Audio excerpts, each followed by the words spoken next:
I'm Brandi Kruse. Coming up today on Undivided, Governor Bob Ferguson has only been on the job for a few months, but his staff is already turning on him. Not a good sign, Bobby. Plus, state progressives are resorting to the lazy orange man bad strategy to try to win their August primary races. And remember that city council member who was arrested for staging yet another nude protest? Well, now he's running for mayor. That and much more coming up today on Undivided. Remember, you can support this little show of ours for just $5 a month. Go to undividedpod.com, undividedpod.com. Click on the banner that says support the show. And while you're there, get yourself some Undivided merch.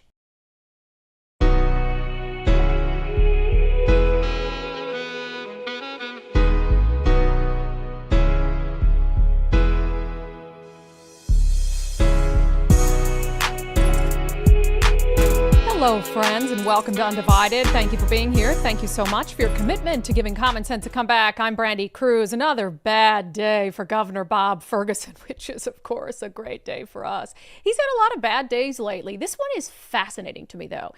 The last bad day he had was when he found out that his approval rating for his first 6 months on the job is lower than the initial approval rating for any governor in Washington state in the last 30 years, including Jay Inslee, which he can't be too happy about.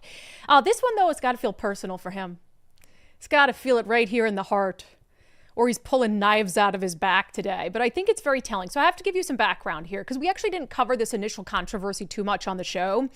While he was running for governor, there was a lot of rumors going around, and we had been pitched this story a couple times. It was just something we weren't quite able to pin down, that his right-hand man, a guy named Mike Webb, was a jerk and terrible to women. He created a hostile work environment, and Mike had been Bob's right-hand man for a long time. He was his chief of staff when Bob was the attorney general for 12 years, and then he was his chief strategy officer as he became governor. But then early this year, right when Bob Ferguson took the job, all these stories started to leak finally out about Mike Webb and how he was toxic, especially toward women. And at the time, I covered it briefly, and I basically said that, Bob was angering progressives, and the stories that the Seattle Times put out were quoting progressives, like being disappointed in Bob Ferguson. And it was at the time when he first rejected their $20 billion tax hike proposal from progressives in the state legislature. And so I looked at it and I said, I'm sure this Mike Webb guy is a jerk. I've been hearing these rumors for years, but I thought that the leak and the story timing was very interesting because it's clear that progressives really don't like Bob Ferguson in the state legislature, which I find interesting. But there's a new wrinkle to this today. So the Seattle Times is out with a story. The headline, "Wah Governor Admits Stupid Decision to Invite Former Top Aide on a State Plane."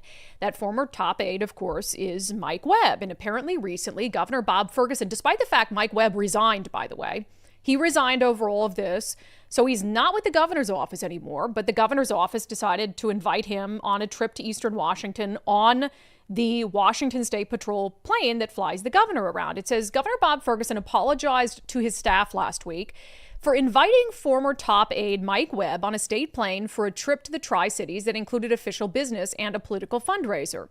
In an unusual and at times tense Zoom meeting on Thursday, Ferguson cited the decision to bring Webb along for the June trip as pretty stupid. He called the decision to bring Webb along for the June trip as pretty stupid, according to audio obtained by the Seattle Times. In the Zoom session, surreptitiously recorded and provided to the Times, some staff members expressed concerns to Ferguson and his chief of staff about Webb's continued close association with the governor. State law requires consent from all parties if a call is being recorded. The Times granted anonymity to the source of the audio to protect them from retaliation. One staffer said during the call that Webb's presence on the plane put employees in a difficult position, making it seem like Webb, who now works for a private law firm, continues to have the governor's stamp of approval. Okay, so, journalistically, there's a couple angles to this story, like why is Bob Ferguson using his state plane, which is our state plane, paid for with our money, to ferry around a dude who resigned from his office in shame? That's crazy. That's bad governance, and it is stupid, as Bob Ferguson acknowledged to his staff. But what I find much more fascinating about this is that he is 7 months on the job, and his own inner circle, his own staff, already hates him enough to secretly record his meetings and send those meetings to the Seattle Times. You guys, that's crazy. And that tells you a lot about Bob Ferguson. And he has been, it's fascinating to me that he's risen to the levels that he has. You know, he's very politically savvy, and Bob looks out for Bob. But as a result of that, you know, always putting his political career first, he's made a lot of enemies amongst Democrats. And they just sort of suck it up and vote for him, you know, or else they'll face his wrath and his repercussions. And he's angered progressives because he wouldn't say yes to every single one of the tax increases they wanted, just $9.5 billion worth of them. But he's such an unlikable guy and an unlikable leader that 7 months into the job, his own staff records him risking criminal prosecution. Again, it is against the law, as the Seattle Times points out, to record in Washington state, which is a two-party state, a conversation that is private without all parties consenting to that recording. So his own staff hates him enough to record illegally things that he says 7 months in and send it to the Seattle Times. That's wild. So imagine all the leaks that'll come in the next 3.5 years. It just proves that he's an unlikable guy. But I think this is more than this, because it sounds like there's at least one person on his staff who they knew there was going to be this Zoom meeting. They were going to bring this up and, you know, say, this is bad. This is a bad look. It looks like this guy is still has the ear of the governor's office, even though he resigned in shame. So they set him up. They set him up to say things about Mike Webb and to have to issue this sort of apology so they could send it to the Seattle Times. I mean, they're not just recording every Zoom meeting surreptitiously. They knew this topic was going to come up. They wanted to catch him in a bad place and put him in a bad spotlight and hand it off to the Seattle Times. You guys, this is glorious. The fracturing has already begun at the highest levels of state government between progressives and Bob Ferguson, and I'm here for it. Because if they fracture, if they're all, and I'm going to have more on the fracture in a moment, but if they can't get along and their caucuses are a mess and all of this, it makes it less likely that they're going to be able to pass some of the things that they want to pass. You know, they have this massive majority. They could push through anything they want, but not if there's fracturing within the party. So Bob Ferguson, poor guy, low approval ratings, lower than Jay Inslee, which is really enough to make, if I were governor and I had lower approval ratings than Jay Inslee, I'd just quit. And then this story where now he doesn't know who to trust in his inner circle. Can't even hold a meeting without worrying that it's going to be surreptitiously recorded. Poor guy. You almost feel bad for him. All right. As you know, this Tuesday is the August primary election. Oh my gosh, the 5th. So if you haven't got your ballots in, please get them in already. And I generally tell you guys, and I say this all the time, whether it's campaign mailers sent out by a Republican or a Democrat, they're usually so dishonest.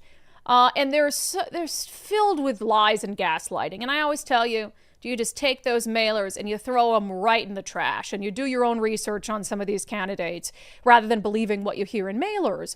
And this latest round of mailers is particularly true. You know, there are a couple races we're watching very closely because they could help bring Olympia a little closer back to sanity. But they're interesting because they're D-on-D races. And we have a lot of Republicans who watch this show. And I've encouraged you not to sit out D-on-D races, to make sure that you're helping the more reasonable Democrat try to win. So down in the 33rd legislative district, which is like the Burien area, you already know who I favor in that race. He's a Democrat named Kevin Schilling. He's the mayor of Burien. And I like Kevin. He's been on the show. I don't agree with him on everything, of course. He's a Democrat, but he's very pro-public safety. He has been going to great lengths, even getting in legal battles with King County so he can try to clear the rampant tent encampments and drug dealing and using off his streets. But because of that, because he doesn't want the streets of downtown Burien flooded with tents right in front of businesses, because he doesn't want people using drugs out in broad daylight and committing crimes to fund his drug habit, because of that, the progressives don't like him. Oh, they do not like him one bit. He's running against a progressive named Edwin Obras. We'll get to more on him in a moment. But this is the latest mailer. How predictable is this? This is the latest mailer they sent out about poor Kevin Schilling. MAGA loves Kevin Schilling. I mean, come on. It even has this like little fake crowd, and it's clearly a stock image, but you can see people wearing red hats. that he's standing in front of. Oh, I got to read this to you. It says, quote, has quotes around it. Democrat lobbyist Kevin Schilling's campaign for the state legislature is funded by one of the biggest Republican Trump donors in the state. Steve Gordon gave $50,000 to Donald Trump's inauguration and said in a recent interview that he gives Trump an unabashed A for everything other than the tariffs. And we know Steve Gordon. He's a nice guy. I think he was a Ron DeSantis guy, but then he ended up being, supporting Trump when Ron DeSantis didn't make it through. And apparently he's also helped financially with Kevin Schilling's campaign. Like Kevin Schilling, you know how many people donate to campaigns? And so now they want to believe that you are responsible for the political views of any person who donates to your campaign. But this one is hilarious. It says Schilling, a shill for GOP values. Why is he pushing, Steve Gordon, Kevin Schilling? Maybe it's because Kevin Schilling waited in a long line to attend a Trump rally, calling it a once-in-a-lifetime opportunity. Or maybe it's because he stood up for landlords over renters in opposing common-sense legislation to reduce the size of rent increases. Under Mayor Schilling, Burien even sued to stop a minimum wage initiative. So first, let me just touch on that first sentence. Why is he pushing this Trump donor, Kevin Schilling? Maybe it's because Kevin Schilling waited in a long line to attend a Trump rally, calling it a once-in-a-lifetime opportunity. You might be like, okay, well, did he wait in a long line to attend a Trump rally? And why would he do that if he's not MAGA? You guys, this is nuts. So back when Donald Trump was running for office the first time, so like 10 years ago, Kevin Schilling was in college. And at the time, Donald Trump visited the Palouse. So there was a Donald Trump rally out in Pullman. Kevin Schilling, then a student, did an interview with a student newspaper about how he thought it was a once-in-a-lifetime opportunity to go to the rally at their campus of a presidential candidate, but made it very clear in that same interview as a student, again, he was a kid at the time, that he didn't support Donald Trump, but he thought it was cool that a presidential candidate was coming to campus. So these shameless lunatics take the fact that as a college student interested in politics, Kevin Schilling thought it was cool to go to a Donald Trump rally and would have said the same thing no matter what presidential candidate would have come to campus. And he's not a Trump supporter now, hasn't voted for Donald Trump. So they're putting out these mailers because they're so lazy. And they think you are so stupid. These progressives think so little of their voters that they think if we just tie a candidate to Donald Trump, people are so stupid they won't vote for them. This particular ad wasn't paid for by Kevin Schilling's opponent. It was paid for by the New Direction PAC, which is even more telling. So the New Direction PAC says it fights for economic security, social justice, environmental protection, and personal freedoms. We work to elect legislators who put people first rather than the wealthy, corporate, and special interests that have far too much power in Olympia. Who do you think the top 3 donors to the New Direction PAC are who don't want Kevin Schilling in office? The 3 most powerful unions in the state: SEIU 775, the Washington Education Association, and SEIU Healthcare 1199 Northwest. These are the unions that are benefiting profoundly from hundreds of millions of dollars in new taxes. And they don't want a Democrat like Kevin Schilling, who has been willing to push back against things that will be detrimental to our economy, like new taxes, like an out-of-control minimum wage. So they're like, what is the lowest hanging fruit that we can do to make sure Kevin Schilling doesn't win? Let's say that MAGA loves him. Because again, they really do think voters are stupid. And rather than talking about their own candidate, so in this race, it is Edwin Obras versus Kevin Schilling. They're both Democrats, but they're very different kinds of Democrats. And Edwin Obras was installed in that seat by Democrats to fill a vacancy, which is why they have to run for this seat again. And he, hook, line, and sinker, every single thing Democrats and progressives wanted to do in Olympia, he voted for. And they know Kevin Schilling won't. Because Kevin Schilling has pushed back against King County and the unwillingness to clean up encampments that are flooding downtown Burien, gotten a legal battle over it. And he's pushed back against higher taxes. And Democrats can't have that. So they need to take a fellow Democrat who they have more in common with than not, and they're willing to throw him under the bus and paint him as a MAGA Trump supporter. It's wild stuff, and this is a consistent theme. So there's two other, and to me, let me just say, if you're a Democratic voter, fine, cool. I know we have Democratic voters who watch the show, and you don't like Donald Trump. Isn't it offensive to you that that's like the only thing they tried to earn your vote based off of? Is they think you're so dim-witted and dumb that the only issue you care about is Donald Trump? And that's what they keep pushing out there and shoving down your throat. Doesn't that kind of offend you?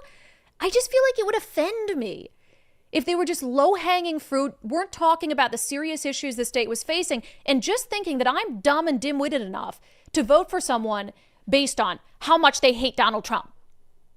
So that's the case in these two other D on D races. So in state Senate, very important race for the 48th legislative district, which is like the Kirkland area. Vandana Slaughter is the current state senator for that district, but she was installed by Democrats to fill a vacancy.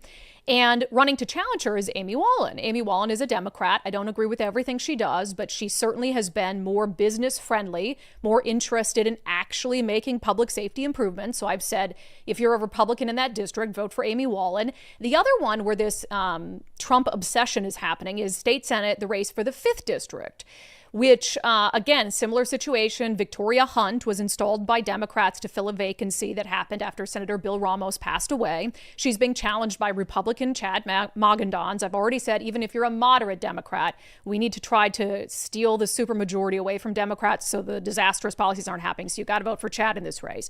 But here, so I start seeing all these ads pop up, and it's like they're written by the same person. I mean, these candidates have to have like the exact same campaign advisor who's taping all their ads and pushing them out. Here are two ads recently released by Vandana Slaughter and Victoria Hunt. As your state senator, I'm working hard on local priorities in a time of Trump chaos. That's why I invested in public safety and first responders and worked to protect our economy and neighbors from Trump chaos. Trump chaos. Trump chaos. Trump chaos. Trump chaos. I mean, even the music is the same. Who cares? You're running for state Senate. You're not going to be able to do anything about Donald Trump. But they think so little of their voters, and I'm sure some of their voters are going to absolutely love that. Like, oh, they're fighting against Donald Trump. They have my vote. And then not care if they're actually doing anything beneficial to the state. And while I'm at it, Victoria Hunt. So I see her ad, it's playing all the freaking time. I'm used to lies in political ads. I've been covering politics here for 15 years. I'm used to gaslighting and political ads and all of that. But this one, almost every single sentence is either a lie or an exaggeration or a misdirection. So first, let me just play it in full. We need legislators who put our priorities first. That's why I invested in public safety and first responders, funded local schools for my kids and yours, expanded affordable housing, and protected seniors on fixed incomes, and worked to protect our economy and neighbors from Trump chaos. And when the state budget was threatened by federal cuts, I reduced spending and defended critical services. I'm so over it. It's so frustrating to me because all of us, we watch those ads with a critical eye and we follow state politics and all of this. But you have to remember there's so many people who are sitting on their couches and they just absorb all of those lies and all of that nonsense. Let me go over it piece by piece if we could. So let's play it again. We need legislators who put our priorities first. That's why I invested in public safety and first responders. Okay, stop right there. You invested in public safety and first responders. You guys passed a watered-down version of a promise that Bob Ferguson made to give $100 million to hire more law enforcement officers. And what it did at the end of the day is a skeleton of what it was promised to do. And not a single dollar of that $100 million has to actually be spent on hiring more police officers. It can be spent on all this ideological nonsense. And in order to spend it, cities and counties have to pass a tax increase. When cities and counties should already have more than enough money, and our state should already have more than enough money to fund one of the core functions of government, public safety. So you didn't invest in shit. Okay, keep going. Local schools for my kids and yours. Stop there. You funded local schools for my kids and yours. That's literally mandated by law. We have something called the McCleary decision that mandates that you fully fund education. So that's not something great you did. It's literally a legal requirement. And might I also say, which I'll get to in a moment, more of, in order to quote unquote fully fund local schools, you guys have increased property taxes and allowed local jurisdictions to increase property taxes exponentially. And even though we're spending more money on education than ever before, test scores are lower than ever, enrollment is down, and attendance is down. So you can fully fund our schools all you want, but our schools are still performing very poorly. Keep going.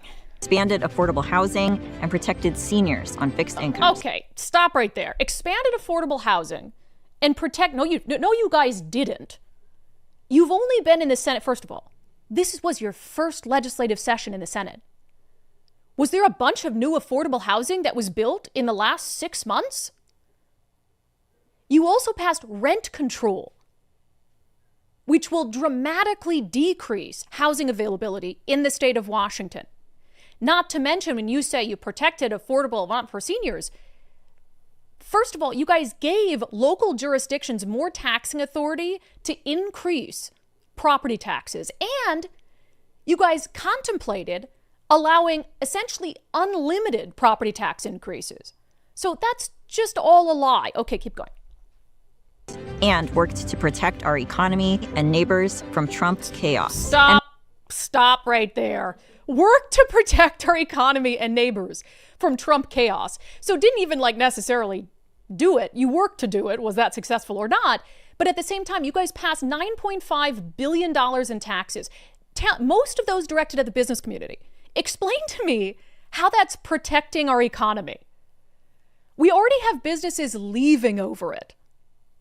$9.5 billion in new taxes, a big chunk of that increased B&O taxes, even for small businesses. You didn't protect our economy from anyone, from anything. You have hurt our economy. Gosh, let's keep going. When the state budget was threatened by federal cuts, I reduced... Stop it right there. And not to mention she's in front of a pride flag, which is come on, bro. Can you actually go back a little bit? Does it allow you to rewind? Oh, I thought the pride flag was above the American flag for a second. I was about to have a heart palpitation. So can you go back even a little more? Sorry. Okay, go ahead. More? Go ahead. You can play it. Threatened by federal cuts, I reduced spending and defended critical services. Oh my God. We need legislators. Oh my God. Okay. When our state budget was threatened by federal cuts, we had a $15 billion budget deficit that had nothing to do with the federal government. When our state budget was threatened by federal cuts, it was all self-imposed. It was a total self-inflicted wound, years and years and years of Democratic misspending. But you can't acknowledge that because then you'd be putting the onus on yourself. So you blame it on the federal government when we came into the session before Donald Trump with a $15 billion plus budget deficit? I don't even know what to say to that. It's one of the most dishonest political ads I've ever seen. And she's only been in politics, in the state legislature in politics, for 7 months. Not even. And she's already putting out one of the most dishonest political ads I've seen in 15 years covering politics in the state of Washington. That's psycho. It's just crazy stuff. So all these people, Trump, oh my gosh, lowest common denominator. And the other thing I'd say about it, did you really not actually do anything that you're proud of that you could talk about in your ads? Isn't there one thing you did that you actually did that's not a lie? That you could talk about in your ad? Is there nothing like that? Every single line you have to make up or exaggerate or gaslight? That's really concerning. I'll also say, can you play her full ad? Sorry, I'm beating a dead horse. Can you play the full ad from her one more time? We need legislators who put our priorities first. That's why I invested in public safety and first responders, funded local schools for my kids and yours, expanded affordable housing, and protected seniors on fixed incomes. So you can stop it there. If you didn't know any better, doesn't that sound like a moderate? All of these progressives, before they get to the Trump TDS part, all of these progressives and Bob Ferguson, they run for their job acting like moderates. So what does that tell you? It tells you that they think that that will appeal to voters, that they think that'll help them win an election. If they talk about public safety and the economy and taxes, but then they go to Olympia and they act cuckoo for Cocoa Puffs and do the exact opposite. But that's confusing to me, because if you think being a moderate will get you elected and that voters like it, then why not just go to Olympia and be a moderate, and then you don't have to lie in your campaign ads about being a moderate. It is so freaking strange. So please get your primary ballots in. Please don't sit out D on D races, because some of these Democrats are liars and they're also incredibly extreme. All right. Speaking of, sort of painting this, oh my gosh, Trump, MAGA, everything has to be tied to MAGA. So Joe Kent was confirmed as the director of the National Counterterrorism Center. So Joe Kent is a former congressional candidate in Washington State's 3rd District. He's run a couple times. He hasn't won, but he was tapped by Donald Trump very early on to head the National Counterterrorism Center. He was just awaiting his confirmation. So that has now happened. He posted, "It's an honor to serve our nation again and to be back in the fight against terrorism. Thank you, President Trump and DNI Gabbard, for your confidence in my leadership. NCTC will relentlessly pursue and defeat our nation's enemies. In honor of our fallen, we fight on." So I don't need everyone to like Joe Kent. In fact, for a while, I thought he was way too far to the right. I had a nice conversation with him when he was running this last time. And I was like, I think I was wrong about you. You seem like a very, very intelligent, very reasonable person. And if there's anything that I know he can do well, it's to fight our nation's enemies. He, you might know, is a Gold Star family. So he served Army Special Forces, 11 combat tours, primarily in Iraq. And then he worked with the CIA. And his wife, Shannon, was killed in combat. She was killed in a suicide bombing in Syria. So this is someone who has served our country more than we should ever expect of any soldier, 11 combat tours, but who also lost the love of his life, who made the ultimate sacrifice for our country and our freedom in the fight against terrorism. So politics is one thing, but to not honor his service, his sacrifice, his wife's life, and what they've done for our country is genuinely disgusting. And read this post from United States Senator Patty Murray. I can hardly stomach this. Republicans just voted to confirm Joe Kent, a conspiracy theorist with white supremacist views, to be in charge of counterterrorism. We had all the evidence we'd ever need to know that he's not competent or going to do the right thing. Republicans will own this and vote on Kent's record. She has said a lot of outrageous things. That is genuinely disgusting. This is one of your constituents. He lives in Washington State. His wife was one of your constituents who paid the ultimate price for this country. And you can't even honor his service and his family's sacrifice. 11 combat tours fighting against terrorists. And you don't think that he'll do the right thing? 11 combat tours, a Gold Star husband, and you don't think he's capable of fighting terrorism? I mean, the depths of it's so depraved. And this whole thing about him being a conspiracy theorist with white supremacist views, all those stories have been debunked, totally over-exaggerated by local media about ties to, I think it was the Proud Boys or something like that, that he had a friend of someone on his staff. Just outrageous. For her to not at least, I would say just zip it, but at least honor, hey, here's a post. Joe Kent, I don't think he's qualified to do this kind of work, concerned about some of his views, give an actual example, and then say, but I appreciate his service to our country, and I wish him success in this position. I appreciate his service and his family's sacrifice to our country nonetheless, and I hope that he will do well in this position. Is that really so hard? Senator, is that really so hard? Honestly disgusting. Anything MAGA, it's just wild. Okay, coming up next, we have a couple of updates for you, including on the teacher who is in the country illegally from Brazil, an update on our story about Paco, and an update on the Narcan puppy. Oh, back to back to back updates. We got to keep you guys up to date on the latest. First, run your retirement portfolio through Department of Retirement Efficiency with our friend Zach Abraham at Bulwark Capital. Zach and his team specialize in managing risk. It's their job to make sure that they protect your hard-earned retirement. And if you don't know how your portfolio is performing in the first 7 months of the year, I mean, there's been a ton going on between tariffs, this whole up and down, back and forth over rate hikes or rate cuts, and what's happening globally. If you have no idea what's going on, it's probably a good indication you need a second opinion to figure out, hey, is my manager actively managing my portfolio or not? So what Zach and his team will do, totally free, they'll give you, they talk about their risk management strategy. They'll go through the composition of your portfolio, talk about, their thoughts on it for the rest of 2025 and maybe a little longer term outlook, and talk about how they're always looking for opportunities to lower risk, lower cost, and give your retirement as much upside as possible. You only get one retirement. Get a second opinion on your portfolio's efficiency. Schedule your free risk review now at knowyourriskpodcast.com. Don't put it off. Knowyourriskpodcast.com. Okay, 3 quick updates for you. So Fernando Alves Roca, this is the 45-year-old Brazilian national who came into the U.S. on a tourist visa in 2018 and just decided to stay here. He apparently had applied for asylum like either the day his tourist visa was expiring or the day before, but it was still all very shady. He was picked up by ICE, as you know, I believe last week, arrested by Aero Seattle.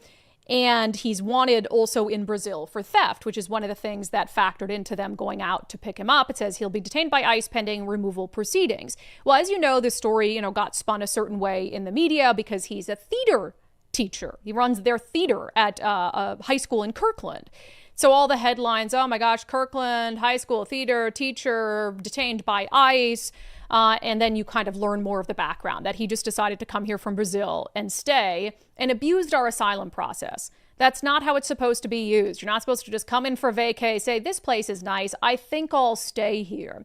As we talked about on the show yesterday, a federal immigration judge decided to grant him a $10,000 bond, and he was bailed out. So he gets to await all of these proceedings outside and not in detention. And there was this rumor that the teachers union had bailed him out. And that's kind of the rumor we heard in a comment on the show yesterday, and we said we'd look into it. I'm happy to report that the teachers union did not bail him out. And they did not bail him out at all, but definitely not using union dues, which I wouldn't have been surprised if that were true, but it wasn't true. So here's what happened. So and I'm actually fine with this, honestly. There was a GoFundMe for him, help bring Fernando home, a beloved union brother detained. And it was the IATSE Local 15, so the International Alliance of Theatrical Stage Employees, which represents live event workers in Western Washington. So because he, worked at the school in theater, but also did some theater stuff out in the community, apparently he was a member of this union. So they ran a GoFundMe to try to support Fernando and his family. And I've said before, we had this exact conversation about on the show. Should you be able to have a GoFundMe to post bail? Because it's also been that controversy about should you be able to have a GoFundMe to support someone facing criminal charges for their defense fees? I've said, I think yes, as long as you know what you're donating to. Like, for instance, in the Paco story, which we'll get to an update on next, people didn't know they were donating to someone who is accused of murder in Mexico. So as long as you know what you're doing, why would I care what you do with your money? If you want to spend your hard-earned money bailing Fernando out while he's awaiting his asylum case and immigration proceedings, why do I care? Now, if it had been the teachers union that out of their union dues bailed this guy out, then I'd have a problem with that. And I think other teachers who pay into those union dues, the same ones, would have a problem with that as well. But yeah, you want to have this theatrical union run a GoFundMe and bail him out? I don't care about that. And they said all funds in excess of Fernando and his family's needs will be donated to immigrants' rights organizations in the Puget Sound region. No funds donated will go to this union. So they're not going to keep any of the funds for it. It's all going to go to these immigrants' rights causes. Meanwhile, he's already bonded out, and Cairo 7 News captured him outside the courthouse. I want to play a part of that. I'm not a violent person. They treat me badly because I was being aggressive and resisting, which is not true. And I really wish I could have film everything because they were very brutal, disrespectful. They don't want to hear what I have to say. Brutal, disrespectful, don't want to hear what he has to say. I have so many thoughts on this. First of all, there's just this weirdness of all of this. Like, dude, you came here on a vacation 6 years ago and just stayed. And that's weird. And it's against the law. And I just feel like we normalize it so much. And the news media is like, oh, this poor guy. It's like, no, dude, like he came here from Brazil and just decided to stay one day. You don't have a problem with that. We couldn't do that anywhere else. But also they were rude and didn't know what to say. Now, you guys know I tell you everything. I've had some run-ins with the law. Oh, yes. I've been in handcuffs.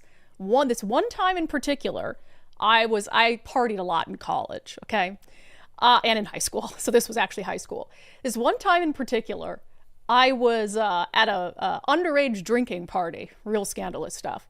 And my family, we lived like way out in the boonies. So they let all the other kids' parents come get them because they lived like down the street, right? But my parents couldn't get there for like an hour or more. So they hauled my butt off to a jail to sit in a little holding center while I was waiting for my parents. And I remember this so well. I even remember what I was wearing. I couldn't find my other shoe. They didn't care. They drove me out to this car, little like probably 17-year-old Brandi, who's, been drinking cheap booze. And they wouldn't let me put my shoe on. And it's the middle of the winter in Minnesota. And I'm walking on like ice, like like that ice that comes up. And it's really hard. And I'm like, I need a shoe. And I'm like trying to hop on ice. So they were very disrespectful to me. They didn't let me talk. And they dragged me out of a house as just a young little girl with one shoe on in the dead of winter. So I'm sorry, Fernando. I don't know what you were expecting. Like, you came into this country, you abused our asylum system, you're not a lawful citizen, they had a reason to detain you, and I'm sorry you felt as if law enforcement wasn't respectful enough to you. But I can tell you from experience, they very rarely are when you break the law. All right, did you know that story? It's a different story from the time that I woke up, passed out in a Hooters waitress costume in college, and they gave me a minor while under a drinking minor in possession. Yeah. Yes. Yeah. I knew parts of that story. I didn't know it all, but I did know that I have not been in handcuffs, but I did know it was not going to the spa. Like, I don't know what these people think it is. No, it's like getting arrested sucks. And breaking the law, that leads to getting arrested sometimes. And as much as I was annoyed that I got dragged out of that house party in the cold with one shoe on, I was drinking underage, Like, go grab your jacket. Go grab your jacket.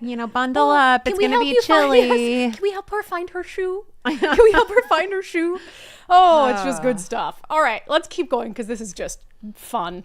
All right, so we, of course, have covered the entirety of the Paco story. Similar situation, GoFundMe for a guy. It's been a total sob story. They say his name's Paco. Turns out his name is Yusef Zarate Bourbon, an illegal Mexican national wanted for murder in his home country. So we sort of debunked all of that, and that's where we left it yesterday. And I said, I think the biggest culprit in all of this is not the woman who ran the GoFundMe. It's Yusef, if he really killed someone. But then it's the Olympian newspaper that had posted this uncritical headline, just totally buying hook, line, and sinker, the story being told in the GoFundMe.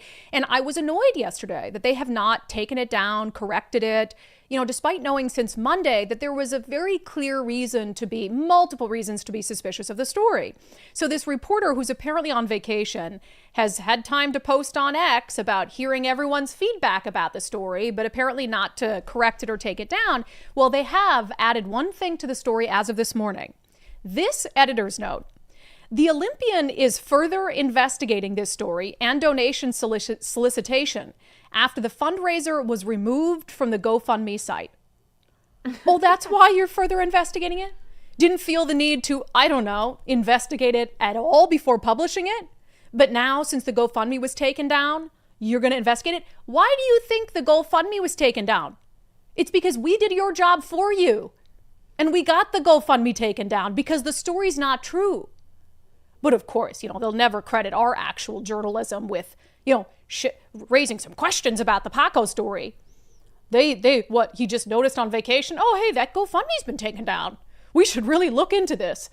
And they haven't that's all it is, by the way. They've made no changes to the story. It just has that editorial note, Headline's still the same. And by the way, this story went out to other newspapers because it's treated as sort of a wire story to other newspapers owned by the owner of the Olympian. So it was published in multiple places. Take the story down. Because this is the kind of stuff, as I said, it drives fear and hate and division and violence toward ICE. And then when you get back from vacation on Monday, because apparently there's no other reporters at the Olympian that can do this, when you get back from vacation, write a story that has an apology and a retraction. But for now, it's like, no, I'm just going to slap this editor's note on there when we know the story is false. And we just leave it up. It's crazy. It's crazy. And it's crazy. What else do I even say about that? The Olympian, garbage. One more update, and we've got some new stories to get to. It was Miranda Lambert who visited the little Narcan puppy. So, of course, you'll remember the puppy that was saved by the was it Lacey Fire Department. Had been exposed to fentanyl and was overdosing right alongside a human. And they Narcaned the little puppy, and we were so worried that they had, and its mama. We were so worried the puppy was given back to this drug abuser who didn't care about its life. Turns out it went to the Seattle Humane Society, and they had said, so they named the puppy Espresso, and an adoption is already pending for the puppy. So actually, it's been changed now. It says adopted. Okay, so the puppy's been adopted, Espresso, and it said he received a clean bill of health, followed by a surprise celebrity visitor who took them on, who nearly decided to take him on tour. And I was like, I wonder who that was. It was Miranda Lambert. Oh, so nice. She didn't post a specific picture with the puppy Espresso, but said that she had posted on Instagram a day in the life of the I'm the Problem tour, because she was touring with Morgan Wallen. She was here last Friday. And she said their first stop was a visit to Seattle Humane, which I love. I love when celebrities use their platform to give attention to animals that need adoption. So Miranda Lambert, I knew I had seen it. This was my sleuthing, because they never really did. They never posted anything with her and with the puppy. I just I knew I had seen a post of some celebrity at Seattle Humane, and I figured it out. So, it was Miranda Lambert, and her little cop husband went there with her. That's great. Thank you, Miranda. That is so nice. And I'm so happy the puppy's adopted, hopefully in a home where there are no drug abusers. I imagine that was like the first question Seattle Humane asked. Do you use fentanyl? If so, do you use it around your dogs? What a great story. See, we need a little feel-good would you story. put it in a lockbox, please? If so, the state of Washington will offer a free lockbox for you to lock it up before you get high around your puppy or your baby. All right, you guys, I am going to have to show you more pictures of that transgender city council member who can't stop protesting naked because now they're running for mayor. But first, gear up for that one. First, I encourage you guys to take the First Mark Challenge, firstmarkinsurance.com.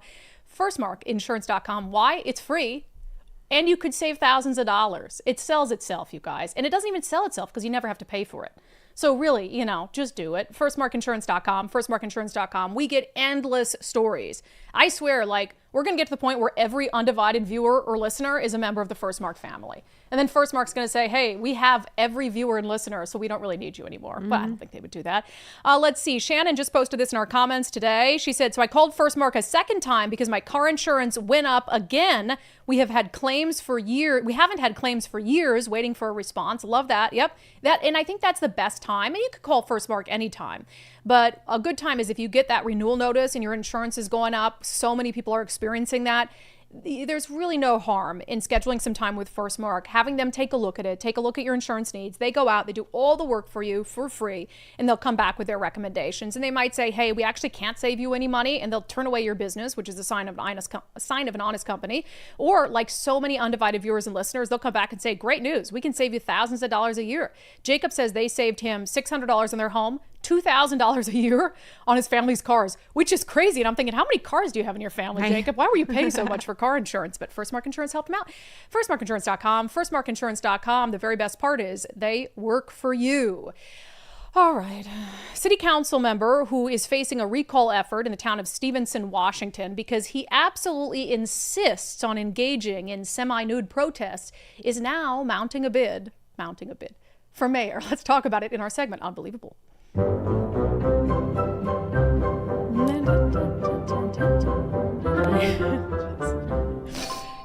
I'm sorry, guys. Every time I show this footage, people log off the live stream, but oh, no. It's fine. Armed and queer, Lucy Lossier, transsexual menace, as he refers to himself. So this is a city council member in Stevenson, Washington, who has, I guess, a pastime posting nudes everywhere. Like this one, taking a shower at a campground, 30-year-old female, 280 pounds, 6'3". So transgender, Lucy Lossier identifies as a woman. It is, however, he is a man. Also really hates Republicans, calls them Nazis, says they're armed and queer, transsexual menace, all this stuff. So just problematic. But Lucy really wants you to stop sexualizing trans bodies. Even though Lucy posts nude pictures, and I don't know what else the point would be other than something sexual. But Lucy has been having these topless protests around town where he says that it's like has held signs like stop sexualizing trans bodies and is clearly out there like to get attention. So here's one of the videos. Unfortunately, I need you to cover yourself up or it's considered indecent exposure. That's not true. Why? Nudity as a form of protest is allowed under the First Amendment. But you cannot expose yourself like that. I know you're expressing your First Amendment, but you cannot expose yourself. And if anyone calls in and is offended by it, you need to cover yourself. It's just so much. And we have had this whole debate a bunch of times about, is it actually indecent exposure because it's a man? Because if I'm consistent in saying that's a man, then it's okay for him to be topless, right? Although we've seen the unblurred image, and I don't know if it's hormones or whatever, but it definitely looks like he has breasts, I will say that.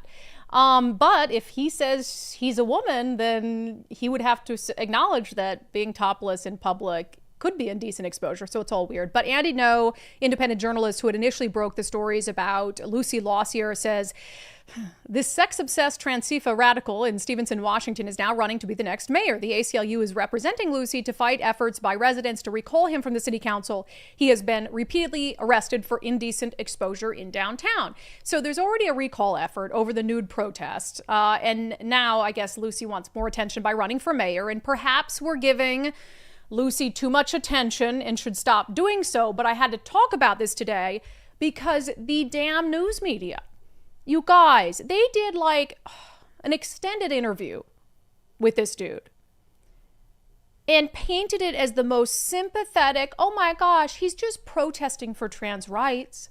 This is from KGW Channel 8. A Stevenson city councilor protested topless for trans rights. She now faces a recall campaign. So just as like it's a statement, protested topless for trans rights, as if that's, first of all, I have so much to say, as if that's the only way you could protest for trans rights. Mm-hmm. That's your only option. You got to do it topless. And then this is someone who posts nude pictures all the time on a variety of platforms, some clearly meant to be sexually suggestive, like fully nude in a shower at like a rest stop, campground, that clearly looks like an invitation for sex. Like, no, this wasn't for trans rights. It was just because he likes to be naked and seen naked. And then it says, she now faces a recall campaign. Not she. Not she. He's a 280 pound, 6'3" man who has autogonophilia. Not a doubt in my mind. So KGW posts, sobbing. It's just, this is my right to protest and it's for trans rights and all this. No, dude, you post nude pictures online all the time. And they won't call that out. They won't call out the absurdity of it because you can't do that. You can't push back against the radical trans agenda in any way. And I just refuse moving forward to trust any news article that refers to a biological man as a woman. You can say, transgender, whatever, identifies as a woman, but when you say she and it's clearly a man, like, how am I supposed to trust you to tell truth if you can't tell a simple truth like that? So just crazy. I pledge to you we'll stop showing pictures of Lucy. Just go find Lucy online Unless somewhere. He keeps making the news. But it's like, I do believe it's autogonophilia. Oh, it is. I do believe he wants the attention. Now, that doesn't mean it's not a news story. It just shows how crazy Washington State is. But when the news media picks it up and spins it as this sob story, it's like, this poor girl, she's just protesting topless for trans rights. And now these evil bigots want to recall her. It's just not reality. And it's really quite exhausting, frankly. In part of the interview, he says that he was just sick to his stomach before he went out there with his breast showing. He was just sick to his stomach and he didn't want to do it, but he just had to. You're naked all the time. Stop it. You're naked all the time. Okay, stop it. KGW, for the love of God. These news reporters have lost their minds. This is the other thing I will say. I know. Am I shaming you? Yes, I am. How much do we complain about mainstream news? And you guys love our show because you hate mainstream news so much. And I know there are thousands and thousands of you who watch the show every day but aren't supporting us yet. This is a fan-funded show. So if you hate mainstream news, look at all the journalism we've done this week that the mainstream media refuses to do. So we would love to have you support our show. Just $5 a month.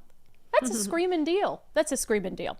Okay, coming up next, speaking of public nudity, I want to talk about it in our daily subscriber show poll, and then we'll get into a tremendous edition of Florida Report. Or do you want to do Florida Report first? We'll give people time to take the poll. Okay, let's do that. First, don't forget to sign up for the Engage Conference at the Baden-Powell Center in Bellevue, October 22nd to 23rd.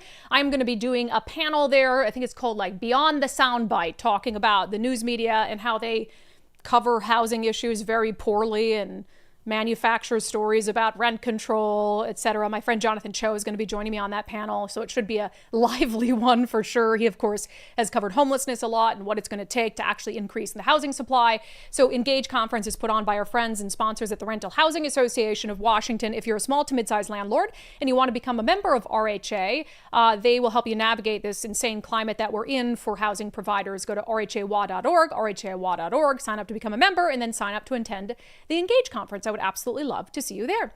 All right, it is Thursday. My sister is back from her adventure back home to Minnesota for her 20th high school reunion. So we thought we'd talk to her about that, but also about some things happening in the Sunshine State. It's not even controversial anymore. People know in Florida their freedoms are going to be respected. Miranda, hello. Hello. Fresh off your 20-year high school reunion back to Minnesota, you were laughing because you said you actually got quite a nice tan in Minnesota. I did. I'm like, it's too hot in Miami to be outside. And then Minnesota's like those beautiful little summers. So I was outside a lot more often. Yeah, I don't know if you want to talk about this, but you said you felt you got shunned by some people at the high school reunion because you voted for Donald Trump. I did. I mean, really quick backstory. I used to have a little group from back home that we would kind of like air our grievances about Donald Trump during his first term. Yeah. And I was very vocal. I was going through a post-adolescent idealistic phase. And since then, I've kind of matured a little bit and my view of the world is a little bit wider and not such a tunnel vision.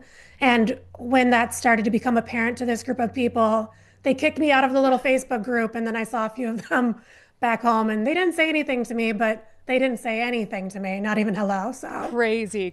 Yeah, it's just weird. It's like, okay, so are you going to go about your life ignoring like 78 million Americans, especially when we have such a nuanced view on Donald Trump and came around to him so late, you know? It's just, it's weird. But you know what? Fine. We don't want to talk to you either. All right. So I want to talk with about some public safety. This segment of Florida Report specifically focused on public safety, which I think is one of the big differentiators between a state like ours and Washington and what's happening in Florida. First, this is great. Child predator sting leads to 48 arrests and filing of 153 charges. I think one of the disturbing parts about this sting, according to the AG, that some of these people were illegals. Yeah, so some of these people were either illegal immigrants, but also green card holding foreign nationals.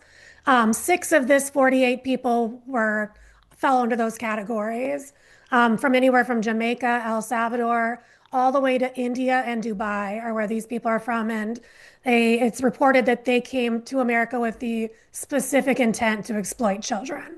Which is crazy to me, because when you look at, if I think about foreign countries, right? I'd be like, gosh, isn't it easier? I'd like to think it's easier to exploit children in third world countries than it is the United States of America. But if that's not the case, that's deeply disturbing. And I should correct something I said. I don't think the most disturbing part of the story is people who are here from other countries. Whether you're an American citizen or you're from another country and you're exploiting a child, that's disgusting. It doesn't matter. But of course, we're talking a lot about immigration, and these people were flagged with detainers.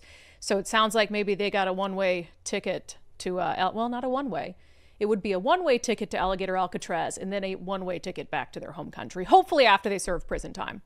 Yeah, absolutely. I do agree with people who commit crimes on American soil to stay here and face the penalty of that crime and justice, because if you send them to their home countries, they're probably just going to walk free and come in another back door into America. Yeah, and then they'll be back here and they'll be doing the same thing. So if it's a serious crime, now if it's someone who gets picked up and let's say it's a crime where they would have only spent a few days in jail or something, just ship them back. At that point, it's not worth the money and the resources of a trial or whatever it's going to take. Just ship them back. Okay, so Ron DeSantis, and I don't know what the organization he was in front of, but he was talking to sheriffs. Yeah, it was the Florida Sheriff's Association summer conference. They do it every year. Yeah. So obviously a much different, if our governor, first of all, I don't think our governor would be invited to speak to the Association of Sheriffs and Police Chiefs at their annual conference. So that's difference number one. But Governor Ron DeSantis in Florida was their keynote speaker. And I want to play a couple cuts that you watched the whole thing and pulled some ones that you really liked. So I think this is relevant to why we do this story. He talked about why so many people are moving to Florida from places like Washington State and the West Coast. The number one reason why people fly the coop from some of these places is because law and order is broken down. They don't feel safe in their communities. The politicians, for whatever reason, have let inmates run the asylum. What we've done in Florida is we've done strong policy and we've done strong support for the people that are out there getting the job done. At the end of the day, you can have the right policy if you don't have folks in our sheriff's departments and in our police departments that are out there doing God's work, then you're not going to be successful. Yeah, and we have the lowest number of police officers per capita of any state in the nation, and that's because they're not respected here, bottom line. Yeah, it's true. And he also kind of goes on to mention that, on the other side, you can have the strongest police force, very dedicated officers, but if you don't have the politicians and the policies to give them, the green light to do their job, you're going to wind up in a really messy situation too. Yeah, enforcing the law and all the way, and I know he talked about the judicial system as well. Like we've got states like ours letting people who are convicted, they're arrested, they're convicted, they're sentenced, and then they get this early release sometimes. And it's like, bro, we don't do that here. And here we do. He's like, we send you to prison. You're going to spend that time in prison. You're not getting some pardon as the governor, whatever it is. All right. Part of that, of course, is, Florida's decision not to embrace BLM and the tenets of that movement, unlike so many blue states. This guy running for mayor in New York City, wants to defund the NYPD. He said that many, many times. And this is an asinine policy. We said it at the time. A lot of the media were hyping this. These politicians thought it was like somehow cool to do it. They had their social media campaigns and everything. The places that did that got catastrophically bad results as a result of doing that. Yeah, he can stand there and be like, I never supported that nonsense. Yeah, not from day one. Even back in those BLM days when I was, like I said, in my post-adolescent idealistic phase, and I was at the BLM protests, they were pretty straight-laced, just people out, speaking their piece, but not like the rest of this country, where things were burning and being destroyed. I do have some of what he said about the rioting, but, he mentioned Mamdani, the socialist running for mayor of New York. It was disgusting today. He has the audacity to go to the memorial service for the police officer who was murdered in that shooting in Midtown Manhattan. And he's acting like, I don't support defund the police anymore. 2020 was a long time ago. No, it wasn't. And your city's still dealing with the impacts of people like you calling for police defunding and vilifying the police. There's all these old disgusting tweets of his. So I'm all for people coming around and making a different decision. I think we have to allow them to do that, or what are we complaining about? But I don't believe people who were like, he was celebrating. He said there was this tweet where somebody was saying, I just saw a police officer crying in their car. And he retweeted it and said, the earth is healing. So that's not someone who's come around and changed his mind. He still hates cops. He just wants to be elected. Yeah. That's not the type of person that's going to come in and bridge the gap. No. That needs to be bridged at all. Well, and nobody's going to take you seriously. I mean, if you can show over a period of time, if you're elected mayor, that you are going to change your ways and be pro-police and get more police on the force and be pro-public safety, then maybe over a certain amount of time, we'll start to believe you. But when you just come out because you're running and say, I don't support, like Bob Ferguson did in our state. Like all of a sudden, he's a public safety candidate after years of crapping on the police. Nonsense. You mentioned the riot thing. So DeSantis has been, remember the press conference he had that one time, there's like Florida, the anti-riot state, you know, when all the ICE stuff was blowing up. So we talked about that. You see unrest across this country now very frequently, and it's whatever cause celeb somebody has. So we enacted the strongest anti-riot legislation in the country, and part of it is geared towards really coming down hard if these rioters are harming law enforcement, because they do target law enforcement. We also want to make sure they're not just caught and released immediately so they can keep going. So we had some good bail provisions in there. And then we made sure that individuals had a right to defend themselves. And particularly, you know, if you have a swarm of these people that are like banging on your car, you have every right to just get out of Dodge as fast as you can, and you don't need to sit there and be like a sitting duck. And that matters, right? There's a reason why they don't riot in Florida like they do in Seattle, Portland, and LA, because they know that they're going to end up in prison. Yeah, it's a discipline thing. Like, he's made it very clear and very sincere from the beginning that you don't get to just take over streets when you have something to protest about. You can protest all you want, but the minute you step a toe out of line, like he mentions at some point in that thing, you're going to face repercussions, whether it's somebody getting out of Dodge, driving their car through a group, or a police officer putting you in check. You have every right to be out there, but once you step that little toe out of line, like, they put you right back in your place. Yeah. I have that clip that you're referencing where he talks about, and this is what you experienced when you went to cover the No Kings in Miami for us, is it was very orderly. It was like waiting at lights, looking both ways before you cross the street. Here's DeSantis. They were protesting something, maybe it was the immigration, and it's like they would tiptoe in the street, but as soon as that light changed, like you see the video of these guys getting up, because, you know, we're just not going to tolerate the nonsense. And the more you tolerate it, the more it builds, and you get even more and more terrible results. 100%. Why are they so emboldened in a city like Seattle to destroy federal property, to assault ICE agents, et cetera? It's because they've gotten away over the years with so many little things. We normalize, like, no, you can take over the streets. That's fine. You're protesting injustice. You know, yes, you can. Oh, that's all right. You want to take over 6 square blocks of the city? That's fine. We'll call it a summer of love. So then they just get emboldened, and now they're violent.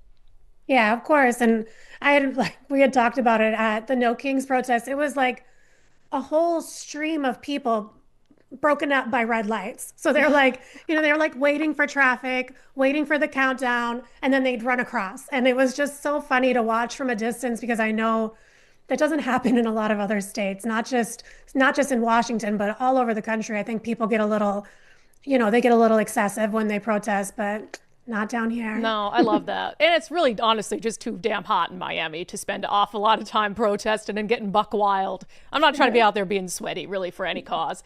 All right, Miranda, good stuff. Sorry you've been shunned by some of our high school friends, but somehow, some way, I think you'll get over it. Yeah, and it's I think I look at it more of being seen and less of being shunned. I think that they really looked up to me. So hopefully, eventually, they'll come around and be open to more, colorful conversation. Maybe they too will grow up and grow out of it. All right, Maybe. We'll see you later. Bye. It's not even controversial anymore. People know in Florida their freedoms are going to be respected. Miranda doesn't need her high school friends. She has us. She has all of us homies, and we like her no matter who she voted for president. Unless she had voted for Kamala Harris, then she would have been booted off the show, and I never would have spoken to her again. Because I'm tolerant like that. No, I'm just kidding. All right, let's get to our daily subscriber show poll. This has to do, of course, with Lucy Lossier, the city council member who just can't stop protesting in the nude. I asked subscribers on Patreon, Locals, and X, should public nudity be a crime, no matter the context? Intentional public nudity. Should intentional public nudity be a crime? Because, like, for instance, if you're walking down the street and your pants fall off, which happens occasionally. Should intentional public nudity be a crime, no matter the context? Nicole, yes or no? Yeah, I wish it didn't have to be like a crime, but just unacceptable. Like, no, not allowed. Put some pants on, But I guess you have to have consequences for doing. Yep. So, yes. Right. 80% of you saying yes, it should be a crime. 20% of you saying no. Chuck said, I voted yes, but the definition of nudity needs to be very specific and not vague like the rest of our laws. Yeah, and nuance is fine. Like, hey, if there's a dedicated nude beach and it's otherwise a public space, for the most part, I'm okay with that, although Seattle has one of those, and right now they can't let it be a nude beach because people were going there and pleasuring themselves out in the open. So it's just like, we can't have nice things, you know? You can't have anything. And that's the thing is, why couldn't it should just be like, duh, that's not acceptable. People just abide by social norms. But they won't. But they just don't. It's just ridiculous the way we are Well, what these happened days. is a lot of homeless people ended up going there to pleasure themselves at the beach because they could be naked doing it as opposed to like on 3rd and Pine or whatever it is. And that's what you saw a lot of. Doc Ullman says, everyone is saying, I don't want to see that stuff. But look how many go to that parade or the Pride Parade. I even had one guy ask me if I wanted a BJ at a Pride Parade and I was in my 70s. I think a nude beach is not unreasonable if it's well located. If you don't like it, don't go. Oh, God, he went to Pride and somebody offered him these people, no shame. I tend to agree with the RV goalie life. We need to stop lowering the bar on values and morals on everything. Nudity, crime, etc. Many of the more sane people don't want your low morals and values affecting our lives. If you want to share your nudity, join a nudist colony. There's a reason we call them privates. But you do you in private, Michelle says. Yeah, I agree with that 100%. You can't be nude in a place where other people aren't expecting your nudity, you know? Like, I don't want to be surprised by nudity. Yes. So if I'm not, like, if I'm going to a Pride Parade downtown, if the Pride Parade was totally blocked from public spaces and I was going and it was in a, you know, and I was going to see nude people and I knew it. But the problem is so many people go downtown and they have to just see the nude people without even wanting to. And that's not I don't think cool. there should be nude people in the Pride Parade either. No. I agree with that. If it was in a private sort of setting, fine. At the nudist colony. Michelle says, unless it's a nudist resort, private, no children under 21 allowed. Did I tell you about the time Miranda and I accidentally went to a swingers resort? Oh, man. We accidentally booked a swingers resort, yes, in Cabo. And we found out within about 10 minutes of coming in the door that we were at a swingers resort. And we were made to feel very uncomfortable. It wasn't a nudist. So but not it was a swingers just an adults resort. Only. I don't know that I would know that we it were was like a 19. swingers. Oh, we knew. Oh. It was very clear what the intent of people there was. Anyway, very awkward. How did you... We just didn't handle it? Hang out at the resort ever. Jackie, I say yes on this one. Usually I would say if it's not hurting anyone, you do you. However, when it comes to nudity in public, you have no way to control whether kids are present or someone sensitive to nudity from some kind of past trauma or past assault is present that you are potentially re-victimizing. I don't even think it has to be past trauma. I shouldn't have to see your saggy bits unless I choose to. Keep them to yourself. And it's always the least in shape or people. your perky ones. It's always but it's never the people with the perky ones. It's or the hot bods, you know, it's never that. Nope. Anyway, so we agree. Just public nudity. We've got to enforce those laws. No public nudity. Because sometimes it's like, oh, if you're doing it for sexual gratification, then it's a crime. It's like, no, it's just a crime. It's weird. Okay, we'll get to our comments coming up next and our closing sanity check. First, if you're thinking about selling your home, reach out to our friend Wes Jones, sellwithwes.com. You can start by using their free home value calculator to see how much your home is worth. It might be worth more than you think. And then ask Wes for a free market analysis. So he'll just give it to you straight. How's the market performing? How much can you expect to get from your home? How long can you expect it to take to sell your home? All those things are important to consider. And then, you know, he'll come check out your house, tell you honestly if you need to do any cosmetic upgrades.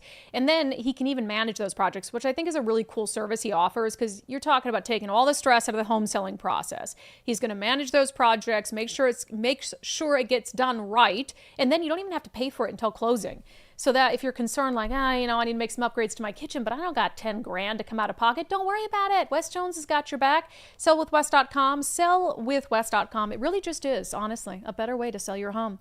All right, comments and questions from the live chat. I love that everybody has Miranda's back in the live chat from the Trump haters. So rude, so rude. On Bob Ferguson's staff hating them. Isn't that funny, though? It is. It's good. Oh, my God. Because that's his inner circle. And now he doesn't know who recorded him. Right. He doesn't know who's leaking his, and now he's going to be on edge every time he's in a meeting. Bob's petty. He's got his little black book. So he'll probably fire them all. Let's Everybody see. know about that black book? He has a black book. Black book of retribution that is very well documented. Yep.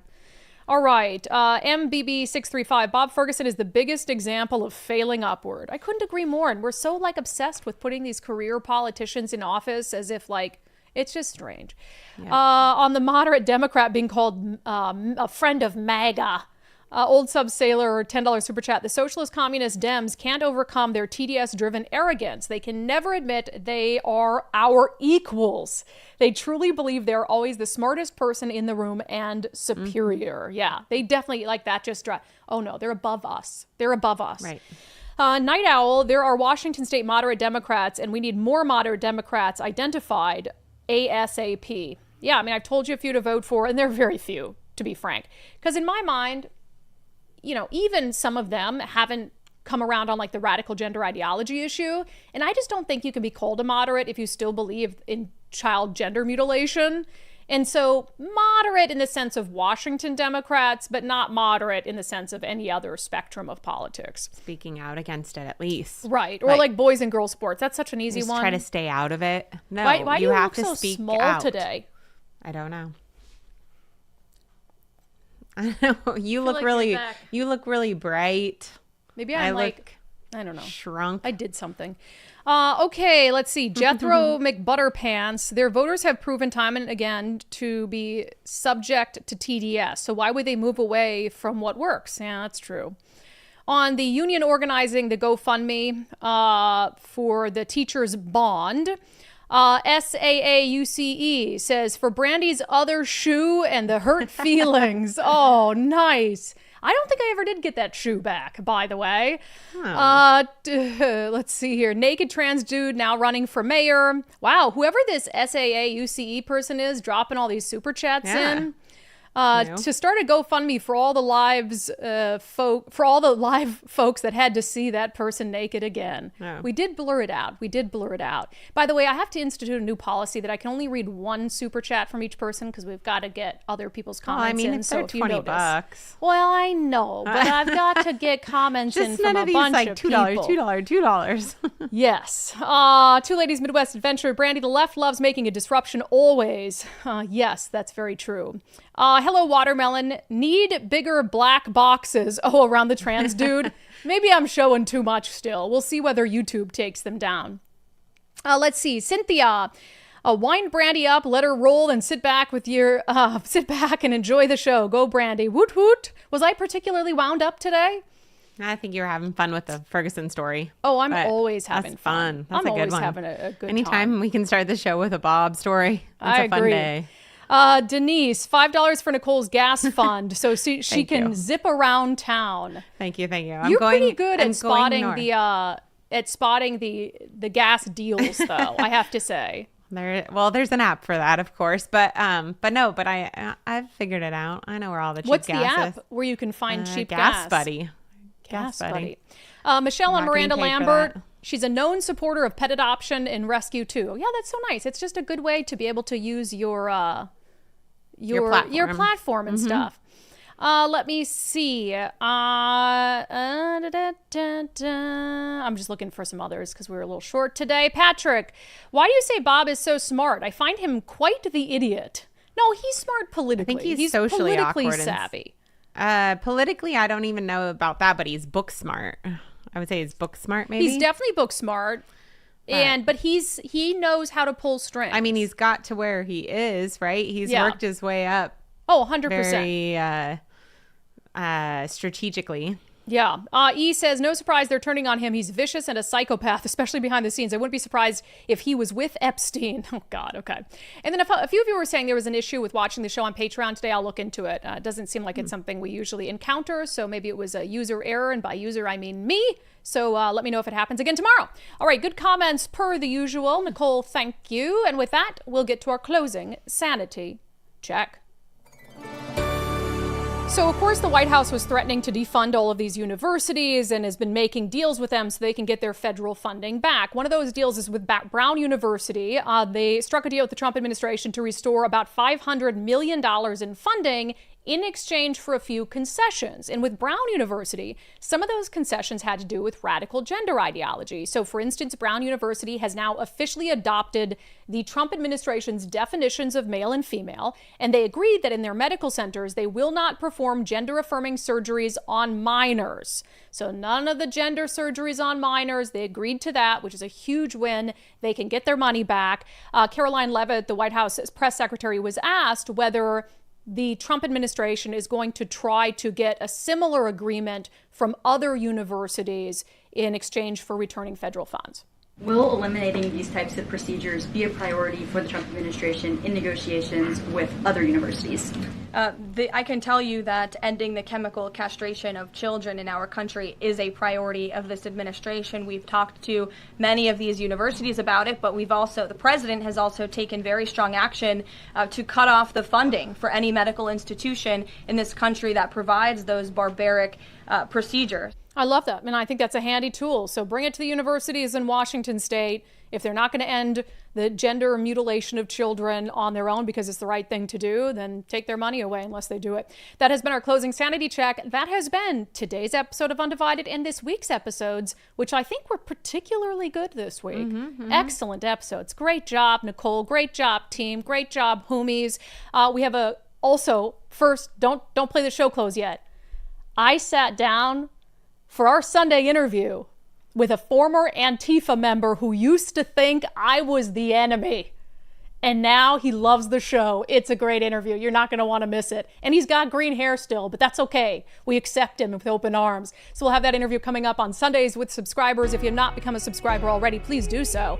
We have a lot of fun on the Sunday show. Some good, thought-provoking, in-depth interviews. You can sign up at undividedpod.com, undividedpod.com. Just click on the banner that says support the show. And while you're there, don't delay. Check out our new merch drop. We got hats, we got totes, we got stickers that'll trigger everyone you drive by on the interstate.